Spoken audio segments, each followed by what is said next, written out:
There is a specific kind of exhaustion that has nothing to do with physical tiredness, and almost everyone carries some version of it without ever naming it correctly. It's the exhaustion of trying to control things that were never yours to control in the first place. Other people's opinions, outcomes you've already done everything possible to influence, the past, the future, the way a conversation is going to go before it's even happened. Epictetus, a man born into slavery who had almost nothing that could be called freedom in the conventional sense, discovered something that turned out to be more liberating than physical freedom itself. He discovered where the actual boundary of your control sits, and he discovered that almost all human suffering comes from a single, correctable mistake, placing your peace of mind on the wrong side of that boundary. We are going to walk through exactly what Epictetus taught, how it developed into one of the most complete philosophical systems ever built for genuine mental freedom, and exactly how to apply it to the specific things in your own life that are currently draining you. Stay with me until the end, because the final section of this video addresses something almost nobody gets right about this practice, even after they think they've understood it. To Wisdom of the Stoics, the channel where ancient philosophy meets the battles of modern life. If you're new here, welcome. You've arrived at exactly the right moment. And if you've been here before, you already know what we do. We go into the meditations of Marcus Aurelius, the letters of Seneca, and the discourses of Epictetus, and we pull out what has survived 2,000 years because it actually works. If this is the kind of depth you're here for, hit subscribe now, because today's video goes as deep as anything we've made. The foundational principle, the line that changes everything. Opened his entire handbook of Stoic practice, the Enchiridion, with a single sentence that the rest of his philosophy simply elaborates on. Some things are within our power and some things are not. Within our power, he wrote, are our own opinions, our impulses, our desires, our aversions. In a word, everything that is our own doing. Not within our power are our body, our property, our reputation, our position. In a word, everything that is not our own doing. This sentence sounds almost too simple to be the foundation of an entire philosophical system capable of surviving 2,000 years, but its simplicity is exactly what makes it so powerful. Epictetus argued that nearly all human distress comes from a single, specific, and entirely correctable error. Believing that something outside this narrow circle of genuine control is actually inside it, and then suffering when reality inevitably fails to comply with that mistaken belief.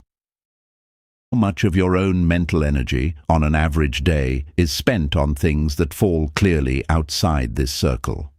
Whether someone likes you, whether a decision you've already made turns out well, what the future holds, what other people think, say, or do. Epictetus was not arguing that these things don't matter. He was arguing that your peace of mind should never have been staked on them in the first place, because staking your peace on something you cannot control guarantees, mathematically, that your peace will eventually be lost, simply because the world does not owe you a specific outcome in any of these areas. Mental freedom, in the Stoic sense, is not the absence of difficulty. It is the complete, accurate placement of your energy and attention only on the things that are genuinely yours to direct, and the equally complete release of everything that isn't. A useful way to test how far this line actually extends, because most people, when they first encounter this idea, assume the circle of genuine control is larger than it actually is. Take something as seemingly controllable as your own health.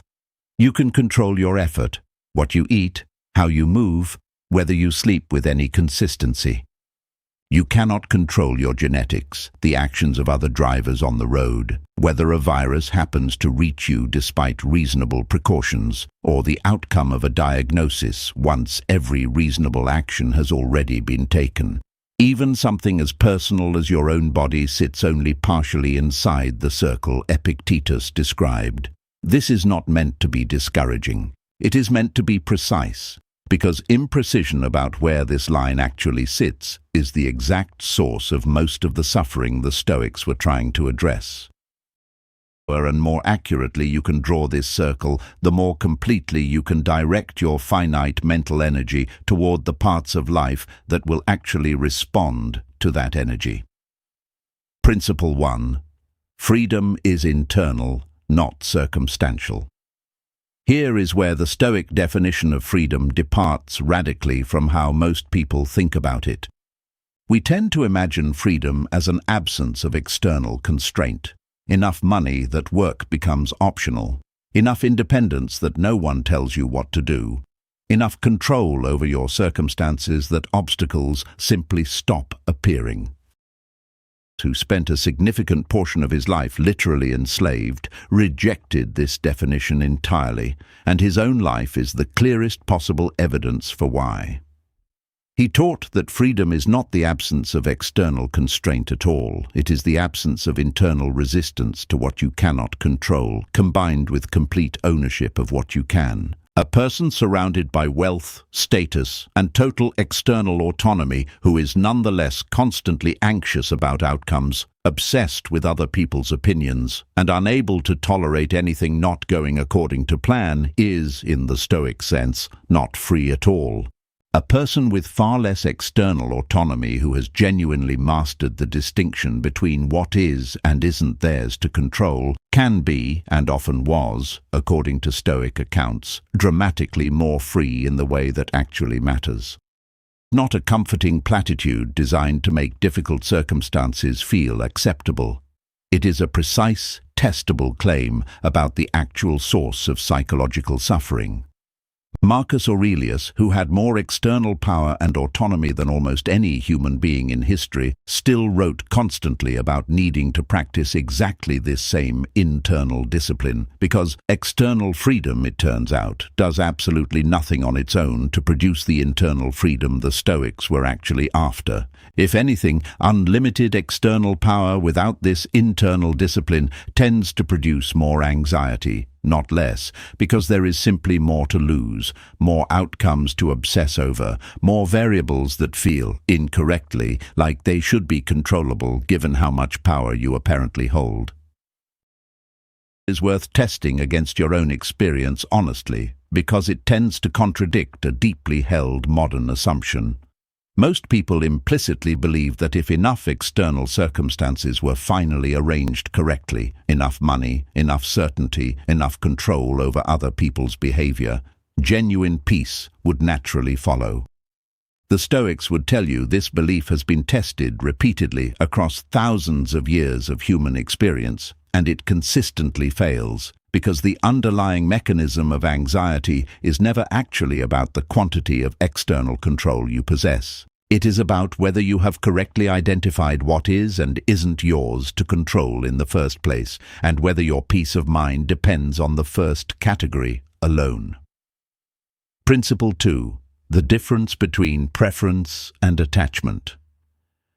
This is one of the most practically useful distinctions in the entire Stoic system, and it corrects one of the most common misunderstandings about what letting go of what you can't control actually requires. The Stoics did not teach that you should stop preferring good outcomes to bad ones, or that you should approach life with total indifference to what happens. This is a common misreading of Stoicism that makes the philosophy sound cold or nihilistic, and it is simply inaccurate. The Stoics distinguished carefully between what they called preferred indifference, things like health, comfortable circumstances, good relationships, and material security, which are genuinely reasonable to prefer and work toward, and the entirely separate additional layer of attachment, where your actual peace of mind becomes dependent on those preferred outcomes actually occurring. Here is the practical version of this distinction. You can genuinely want a job interview to go well, prepare thoroughly for it, and hope sincerely for a positive outcome, while simultaneously maintaining your fundamental equanimity regardless of which way the outcome actually goes. This is preference without attachment. Alternatively, you can want the interview to go well so intensely that your entire emotional state for days beforehand and afterward becomes hostage to a result you do not actually control. This is attachment, and it is precisely this second layer, not the underlying preference itself, that Stoic philosophy is designed to release. Epictetus used a memorable image for this. He compared life to a banquet where dishes are passed around. When a dish reaches you, it is entirely appropriate to take a modest portion, politely and with genuine appreciation. What is not appropriate, and what produces genuine suffering, is reaching for the dish before it arrives, or grabbing at it as it passes by someone else, or refusing to let it move on once it has passed you. Wanting good things is not the problem. Grasping at them, demanding they arrive on your schedule, and refusing to release them once circumstances have moved on, that is where the actual suffering originates. Principle 3. Releasing outcomes, while keeping full effort. There's a specific misunderstanding that trips up almost everyone attempting to practice this philosophy for the first time, and it's worth addressing directly, because getting it wrong can turn Stoic practice into an excuse for not trying, which is precisely the opposite of what the Stoics actually intended. The dichotomy of control does not mean you should stop putting in effort simply because outcomes are ultimately uncertain. Your effort itself falls squarely within the category of things genuinely within your control. What falls outside your control is not the effort, but the specific result that effort produces, which depends on countless additional factors. Other people's decisions, timing, circumstances, and often sheer chance, that your effort alone cannot fully determine. Marcus Aurelius, presiding over an empire facing plague, war, and constant political instability, did not respond to the uncertainty of outcomes by abandoning effort. He governed with extraordinary diligence precisely because he understood that his effort, his judgment, and his character were entirely his to control, while the ultimate results of any given policy or decision were shaped by factors far beyond his ability to guarantee. This is the actual practical formula the Stoics developed. Bring complete, genuine effort to whatever falls within your control. Release your emotional attachment to the specific outcome that effort produces, because that outcome was never fully yours to determine in the first place. This formula solves a problem that plagues most people attempting to be simultaneously ambitious and calm. Without this distinction, ambition and peace of mind feel like they're in direct competition. The more you care about an outcome, the more anxious you become about whether it will happen. With this distinction properly internalized, the two stop competing entirely. You can care intensely about doing excellent work while genuinely releasing your emotional stake in exactly how that work is ultimately received, recognized, or rewarded. Principle 4. The specific trap of trying to control other people. Of all the categories of things that fall outside genuine control, other people's thoughts, feelings, choices, and behavior are perhaps the ones most commonly and most painfully mistaken for something we can actually direct. Epictetus was remarkably direct about this. He taught that attempting to control other people's judgments or actions is not simply difficult. It is, by definition, an attempt to control something that was never available to be controlled by anyone other than the person themselves. This applies to a family member's choices, a partner's feelings, a colleague's opinion of your work, a stranger's reaction to something you've said. In every single case, the actual mechanism producing that person's internal state or external behavior belongs entirely to them, and any energy spent trying to force a specific outcome in that domain is energy spent, by definition, on something outside the boundary of your genuine control. This does not mean you cannot influence other people, communicate honestly with them, or advocate clearly for what you'd like to see happen.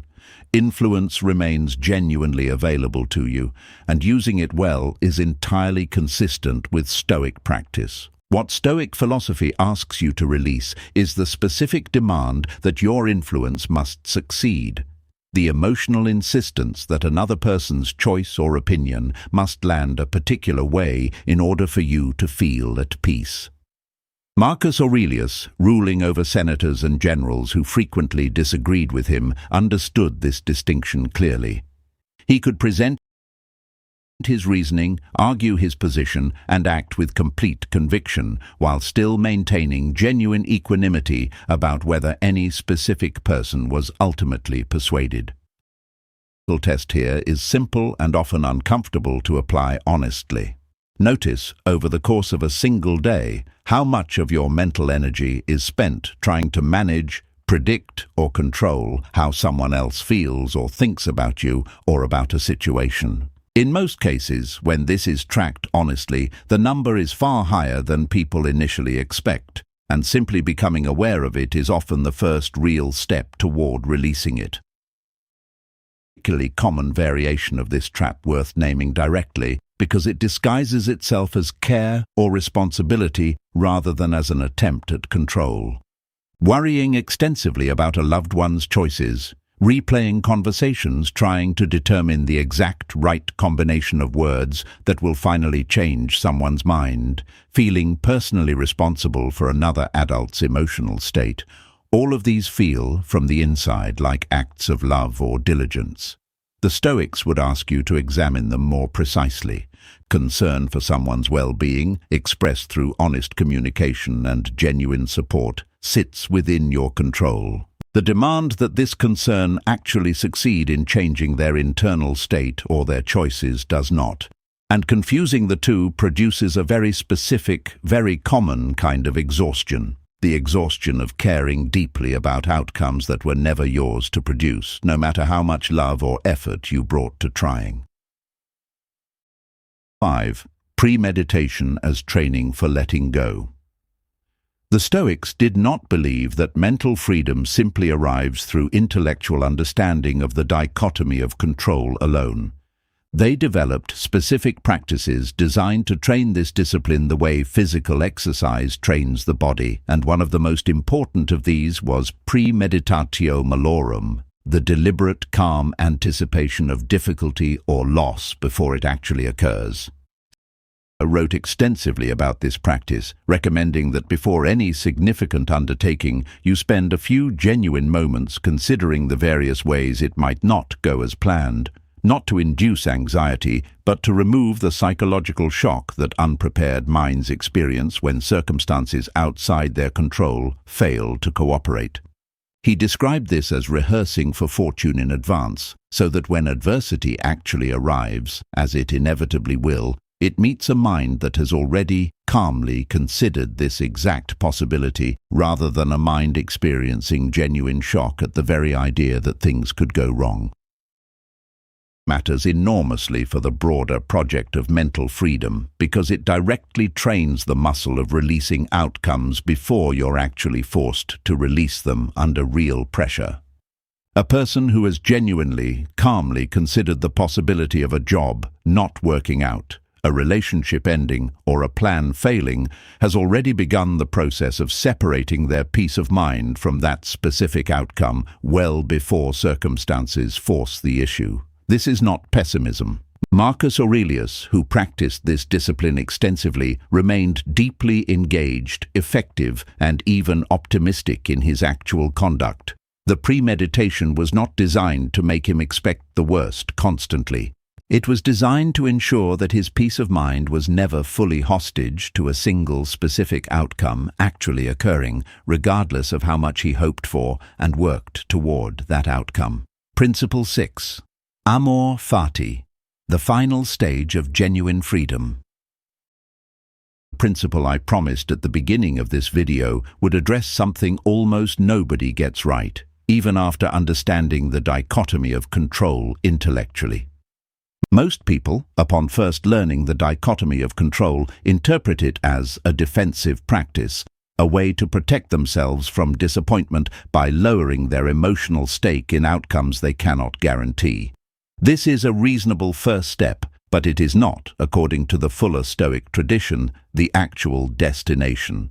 The concept of amor fati, the love of one's fate, developed within Stoic thought and later made famous by Nietzsche, represents a further, more complete stage of this same practice.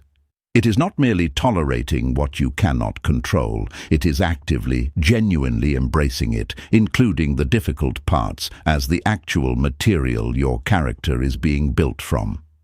Marcus Aurelius wrote about this constantly in his private reflections, describing external events not as obstacles standing between him and some better alternate life, but as the actual substance of the life he was being asked to live well. This is the difference between a person who has learned to tolerate uncertainty, gritting their teeth through it while quietly wishing things were different, and a person who has genuinely made peace with the fact that most of life unfolds according to forces entirely outside their control, and has decided deliberately to meet that reality with something closer to welcome than resistance. This final stage is where genuine mental freedom actually lives. Not simply releasing your grip on what you cannot control, but arriving at a place where you no longer experience that release as a loss at all. The things outside your control were never actually yours to hold on to in the first place. Recognizing this fully, not just intellectually, but as a lived, settled, internal reality, is the complete version of what Epictetus, writing from a life that began in literal chains, discovered was the only freedom that could never be taken from him by anyone. It's worth being honest about how far this final stage actually sits from where most people begin this practice, because presenting it as an easy or immediate destination would be dishonest. Tolerance of uncertainty comes relatively quickly with practice. Most people can learn, within weeks or months of genuine effort, to stop white-knuckling outcomes they cannot control. Amor fati, the genuine embrace of those same outcomes as welcome material rather than merely tolerated inconvenience, is a considerably longer practice, often built over years rather than months. The Stoics themselves treated it this way. Even Marcus Aurelius, writing his private reflections late into his reign after decades of practice, still found himself returning to these same themes repeatedly, as though the lesson needed to be relearned continuously rather than mastered once and retained permanently. This is not a discouraging observation. It simply means the practice itself, sustained over time, is the actual point, rather than some final state of enlightenment you eventually arrive at and then no longer need to maintain. Let's step back and look at what we've actually built today. 6 principles. Understanding the precise line between what is and isn't within our control, recognizing that freedom is internal rather than circumstantial, distinguishing preference from attachment, releasing outcomes while maintaining full effort, recognizing the specific trap of trying to control other people, using premeditation as active training for letting go, and finally, moving beyond mere tolerance into the genuine embrace of amor fati, that together explain exactly how Epictetus and the Stoics who followed him achieved a form of mental freedom that external circumstances, however difficult, were never actually able to touch. This is the deeper truth behind everything we've covered tonight. Mental freedom was never about controlling more of your circumstances. It was about accurately identifying the genuinely small circle of things that were ever actually yours to control in the first place, and directing your entire energy there, while releasing everything outside it, not with resignation, but eventually with something closer to genuine peace. Your challenge for tonight, not 6 principles to apply at once, just 1. Think of the single situation in your life right now consuming the most mental energy. Something you're worried about, something you're trying to control, something you can't stop thinking about. Ask yourself honestly, using the very first principle from tonight. Is this actually within my control, or have I been treating it as though it were? Sit with the answer, whatever it turns out to be, and notice what even that honest question does to the weight of the thing you've been carrying. Marcus Aurelius did not develop this kind of freedom overnight, despite ruling the most powerful empire in the ancient world. He practiced it every single morning and evening in the private pages of a journal he never intended anyone else to read. That same practice, built one honest examination at a time, is available to you starting tonight, with whatever is currently occupying the most space in your mind. If this video gave you something today, hit the like button. It costs nothing, and it tells us this kind of depth is exactly what you want more of. Leave a comment and tell me honestly, what is the one thing outside your control that you've been carrying the heaviest that you're ready to finally set down? I read every comment on this channel, and I'll be down there with you. Subscribe to Accent Stoic if you haven't already. We go this deep every single week into philosophy that has survived 2,000 years because it was built for exactly the hardest, most ordinary moments of a real life. Until next time, stay grounded, stay free, and remember what Marcus Aurelius told himself on the mornings the world felt heaviest. You have power over your mind, not outside events. Realize this, and you will find strength.